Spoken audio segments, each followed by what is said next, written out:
আপনি কি জানেন, অনেক পুরুষ প্রথমবার স্ত্রীর সাথে মিলনের পর দ্বিতীয়বার সহজে ইরেকশন হয় না?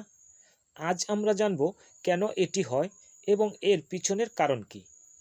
পুরুষদের শরীরে অর্গাজম পর একটি স্বাভাবিক শারীরিক প্রক্রিয়া ঘটে, যা আমরা বলি রিফ্র্যাক্টরি পিরিয়ড।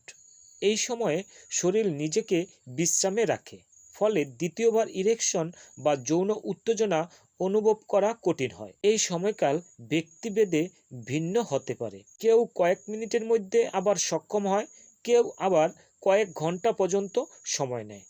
কেন এই রিফ্র্যাক্টরি পিরিয়ড হয়?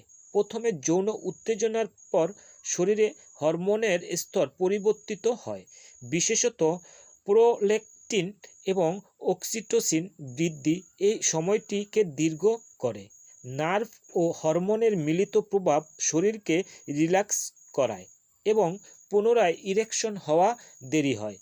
এটি সম্পূর্ণ স্বাভাবিক এবং স্বাস্থ্যসম্মত প্রক্রিয়া, তবে কিছু বিষয় এই সময়কে সহজ করতে সাহায্য করতে পারে। যেমন শরীরকে যথেষ্ট বিশ্রাম দিন, মানসিক চাপ কমাতে হবে, হাইড্রেট থাকুন এবং স্বাস্থ্যকর জীবনযাপন করুন।